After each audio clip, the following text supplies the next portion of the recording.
अगले 5 सालों में तीसरी सबसे बड़ी इकोनॉमी बन जाएगा और तेजी से ग्रोथ करेगा हमारा इंडिया। साल 2027-28 तक दुनिया की 3rd लार्जेस्ट अर्थव्यवस्था भारत बनेगा, ये कहना है अर्थशास्त्री अरविंद पनगड़िया का। वैसे हमारे देश के परिवहन राजमार्ग मंत्री नितिन गडकरी का भी ये कहना है कि साल 2024 तक अमेरिका जैसी होंगी भारत की सड़कें। उन्होंने कहा कि ये बजट हमें ग्रीन एनर्जी की ओर ले जाएगा। देश के विकास को लेकर सरकार ने बजट में ये भी घोषणा की थी कि इस साल दिसंबर 2023 तक भारत की पहली हाइड्रोजन ट्रेन भी आ जाएगी और लगभग 1250 से भी ज्यादा रेलवे स्टेशनों को आधुनिक बनाएगी मोदी सरकार। अच्छा, एक नया नियम भी निकल कर आ रहा, देखिए आप, अब फिजिकल गोल्ड को ई गोल्ड में बदलने पर नहीं लगेगा कोई भी टैक्स। सरकार की तरफ से ये बड़ा ऐलान किया गया। बजट के बाद ये नया नियम लागू हो चुका दोस्तों। अगर आपके घर में जो सोना रखा हुआ है, सोने चांदी की ज्वेलरी रखी हुई है, उसको बेचकर अगर आप ई गोल्ड में, डिजिटल गोल्ड में उसको कन्वर्ट कराओगे ना, तो 1 रुपया भी आपको टैक्स नहीं देना पड़ेगा। सरकार ने इस संबंध में नियमों में बदलाव कर दिया है। सरकार का कहना है कि फिजिकल गोल्ड के इलेक्ट्रॉनिक गोल्ड रिसिप्ट के रूपांतरण को हस्तांतरण नहीं माना जाएगा और इस तरह के ट्रांजेक्शन पर कैपिटल गेन्स टैक्स दे नहीं होगा। अच्छा भाई देखिए, हिंडनबर्ग की रिपोर्ट पर संसद में बड़ा हंगामा हुआ। दोनों सदनों की कार्यवाही को आज 3 फरवरी सुबह 11 बजे तक के लिए स्थगित किया गया। दरअसल मसला बन रहा अडानी ग्रुप को लेकर। जब से अडानी ग्रुप की हिंडनबर्ग की रिपोर्ट सामने आई, उसके बाद अडानी ग्रुप के शेयर, स्टॉक वगैरह में भारी गिरावट आई है। और कल तो भारतीय रिजर्व बैंक आरबीआई ने भी देश के सभी बैंकों से पूछा था कि आपने अडानी ग्रुप को कितना कर्ज दिया हुआ, यानी कि बैंकों से अडानी ग्रुप ने कितना लोन दिया हुआ, इसकी रिपोर्ट दे बैंक। क्योंकि दोस्तों इस बात की शंका है कि कहीं अडानी ग्रुप भी अंदर से खोखला तो नहीं। इस बात को लेकर संसद में कल भी हंगामा हुआ और विपक्ष ने सरकार पर निशाना साधते हुए कहा कि संसद या सुप्रीम कोर्ट इस पूरे मामले की जांच करें। अडानी ग्रुप पर हिंडनबर्ग की रिपोर्ट के बाद ये पूरा मामला तूल पकड़ता जा रहा है। और देखिए, भारतीय रिजर्व बैंक आरबीआई ने बैंकों को जो निर्देश दिया ना कि कितना लोन ले रखा अडानी ग्रुप ने, बताइएगा, तो एसबीआई ने कहा कि 21,000 करोड़ रुपए का लोन दे रखा अडानी ग्रुप को, सिर्फ भारतीय स्टेट बैंक एसबीआई ने। बैंक के चेयरमैन की तरफ से यह बयान देखने को मिला। अभी और दूसरे बैंकों से अडानी ग्रुप ने कितना लोन लिया हुआ है, इसकी रिपोर्ट भी आएगी 1-2 दिन में, तो मैं आपको बता दूंगा। और वहीं अडानी ग्रुप पर अब तो एनएसई यानी कि नेशनल स्टॉक एक्सचेंज ने भी निगरानी बढ़ा दी है और अडानी की 3 कंपनियों को सर्विलांस में डाल दिया। और हिमाचल प्रदेश में काफी समय से अडानी ग्रुप के कुछ सीमेंट फैक्ट्रियां चालू नहीं हो पा रही हैं। इसको लेकर देखिए कांग्रेस सरकार सख्त है।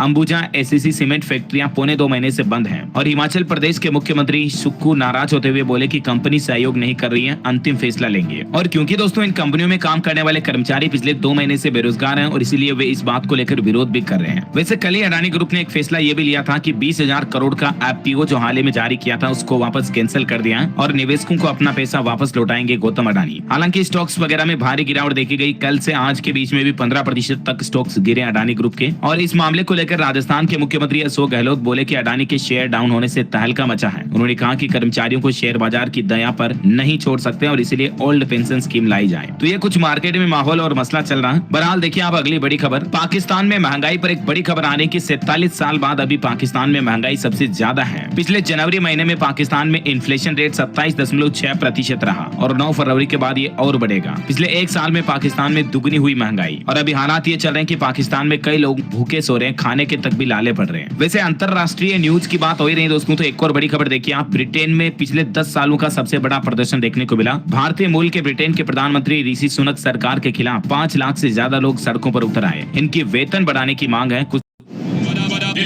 इतनी सी कॉन्टेस्ट फी और इतना बड़ा प्राइस, की वेतन बढ़ाने की मांग है। कुछ तस्वीरें आप देख सकते हैं। लंदन की सड़कों पर विरोध कर रहे हैं प्रदर्शनकारी। चलिए अगला अपडेट आ रहा दोस्तों, नेपाल से लाई जा रही शालिग्राम शिलाएं भारत में उत्तर प्रदेश अयोध्या में पहुंच चुकी हैं। 6 करोड़ साल पुरानी ये बड़ी बड़ी शिलाएं चट्टान हैं। इनका अयोध्या में पूजन किया गया। नेपाल से तकरीबन 373 किलोमीटर का 7 दिन का सफर तय किया इन्होंने। और इन बड़ी शिलाओं से भगवान श्री राम और माता सीता की मूर्ति बनाई जाएगी अयोध्या में, है ना। और वह देखिए अगली बड़ी खबर, यूनिफॉर्म सिविल कोड लागू करने पर फैसला नहीं। कानून मंत्री ने राज्यसभा में कहा कि इस पर उठे सवालों की जांच अभी पूरी नहीं हुई है। अच्छा, बॉलीवुड से खबर आ रही कि दंगल के रिकॉर्ड को तोड़ने से चंद दूरी पर है पठान फिल्म और ये फिल्म अब तक की सबसे बड़ी बॉलीवुड फिल्म बनने के कगार पर भी है। पठान फिल्म की अब तक की कमाई की बात करें तो वर्ल्ड वाइड आंकड़ा 670 करोड़ रुपए के लगभग पहुंच चुका है। अच्छा, बड़ी खबर है, हरियाणा के पानीपत में तीसरा टोल प्लाजा हुआ शुरू। हरियाणा उत्तर प्रदेश बॉर्डर पर लगाया गया है इसको। 70 से 660 रुपए तक अलग अलग व्हीकल्स के लिए टोल टैक्स लगेगा। उत्तर प्रदेश से उत्तराखंड आने जाने वालों की जेब पर खर्च बढ़ेगा। अच्छा भाई, धार्मिक न्यूज पर एक बड़ी खबर आ रही है दोस्तों, देखिए आप। साध्वी प्रज्ञा बोली, बागेश्वर वाले बाबा की शक्तियां सबको नहीं मिलती हैं। धर्म पर आक्रमण किया तो ऐसा जवाब देंगे कि न जमीन मिलेगी न आसमान। दरअसल बागेश्वर धाम के पीठाधीश्वर पंडित धीरेन्द्र कृष्ण शास्त्री की कंट्रोवर्सी अभी भी रुकने का नाम नहीं ले रही है। बागेश्वर धाम के चमत्कारों के चैलेंज से शुरू हुआ ये मामला काफी समय से चर्चा में है। और अब देखिए, आप माघ मेला पहुंचे आचार्य धीरेन्द्र शास्त्री ने संतों से मुलाकात भी की, संगम में स्नान किया और भारत को हिंदू राष्ट्र बनाने की मांग भी उठाई है। अभी आचार्य धीरेन्द्र कृष्ण शास्त्री उत्तर प्रदेश माघ मेले में पहुंच चुके हैं, वहां संतों से मुलाकात कर रहे हैं। बड़ी खबर देखिए दोस्तों, आम आदमी पार्टी ने शराब घोटाले का पैसा गोवा चुनाव में लगाया। ईडी की चार्जशीट में इस तरह का दावा किया गया। हालांकि दिल्ली के मुख्यमंत्री केजरीवाल बोले कि आरोप पूरी तरह से काल्पनिक है। अच्छा, अगर आप भी अपने बच्चों को रोने के बाद फोन पकड़ा देते हैं तो देखिए, आप वैज्ञानिकों की एक नई रिसर्च निकल कर आ रही है कि बच्चों में स्क्रीन टाइम बढ़ रहा है और बच्चों को शांत कराने के लिए मोबाइल फोन देना बड़ा नुकसानदेह है। इससे बच्चों की कम उम्र में एकाग्रता घटती है। कई बार अक्सर देखते हैं ना, हम घर में जब बच्चे रोते हैं, पेरेंट्स कुछ काम कर रहे होते हैं तो मम्मी सीधा उनको मोबाइल या टेबलेट पकड़ा देती है और बच्चे उस वक्त तो शांत हो जाते हैं, लेकिन भविष्य में इसके गंभीर परिणाम सामने आ सकते हैं। हालिया दोस्तों एक सोशल साइकोलॉजिकल वैज्ञानिक रिसर्च में ये खुलासा सामने आया है कि जो बच्चे अक्सर ज्यादातर मोबाइल फोन देखते हैं, स्क्रीन के कांटेक्ट में रहते हैं ना, उन बच्चों के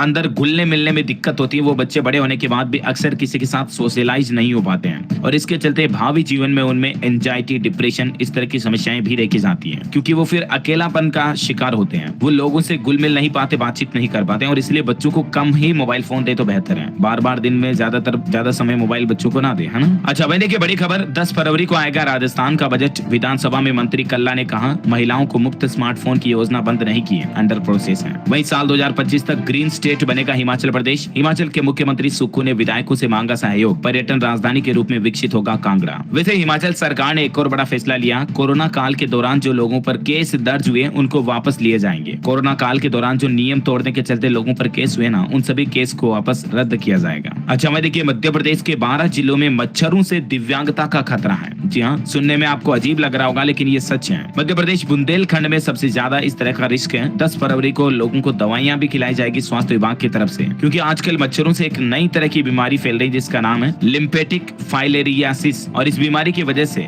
अपंगता हो सकती है, दिव्यांगता हो सकती है। देखिए, बड़ी चौंकाने वाली रिसर्च सामने आई है। और मध्य प्रदेश के ये 12 जिले कौन कौन से जिनमें इस बीमारी का खतरा, जिनकी डिटेल्स भी आप देख सकते हैं स्क्रीन पर। वहीं बजट पर हरियाणा सरकार का भी कहना है कि अब अपना बजट पेश करेगी हरियाणा गवर्नमेंट जल्द ही। कैबिनेट मीटिंग में लगी मुहूर, 2 चरणों में होगा सत्र, पहला 20 फरवरी से शुरू होगा। वैसे हरियाणा में पेपर लीक को लेकर भी सरकार ने एक बड़ा फैसला लिया। अब पेपर लीक नहीं होगा, क्योंकि स्कूल परीक्षा में हर पेज पर QR कोड होगा और जैसे फोटो खींचा जाएगा, फोटो खींचते ही पेपर आउट की जानकारी भी मिल जाएगी। ये दोस्तों इस तरह की नई टेक्नोलॉजी विकसित कर रही है हरियाणा सरकार बोर्ड परीक्षाओं में नकल माफिया पर लगाम लगाने के लिए, है ना। अच्छा बड़ी खबर देखिए, मद्रास हाईकोर्ट का बड़ा फैसला, परिवार कोर्ट